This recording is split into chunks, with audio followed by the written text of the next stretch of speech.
இன்றைய ஆவிக்குரிய வார்த்தை யாத்ராகமம் 14:14.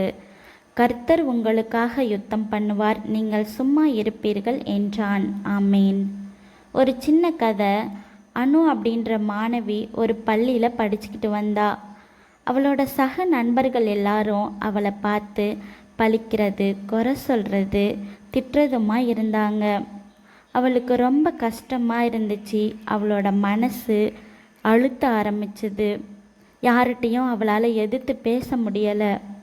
ஒரு நாள் அவங்க அம்மா அவகிட்ட சொன்னாங்க, நீ எதை குறித்தும் கவலைப்படாத, கர்த்தர் உனக்காக யுத்தம் பண்ணுவார் அப்படின்னு சொன்னாங்க. கொஞ்ச நாள் அந்த வார்த்தையை கொண்டு அவள் அமைதியாக இருந்தா. சில நாள் கழிச்சதுக்கப்புறம் அவளோட சக நண்பர்கள் எல்லாரும் மனம் வருந்தி அவகிட்ட மன்னிப்பு கேட்டாங்க. அவ சிரிச்சுக்கிட்டே அவங்க கிட்ட பேச ஆரம்பிச்சா. அதை பார்த்த அவங்க ஆசிரியர் மனசுலேயும் ஒரு நல்ல அபிப்பிராயம் தோன்றுச்சு அனு மேலே. இதை கேட்டுட்ருக்க நம்மளோட வாழ்க்கையில் கூட நம்ம நிறைய காரியங்களை குறித்து கவலைப்படுவோம். நம்ம இந்த காரியம் நடக்கலையே அப்படின்னு சொல்லி கவலைப்படுவோம். நம்ம எதை குறித்தும் கவலைப்படக்கூடாது. கர்த்தர் நம்மளுக்காக யுத்தம் பண்ணுவார். நம்ம அமைதியாக இருந்தால் மட்டும் போதும்.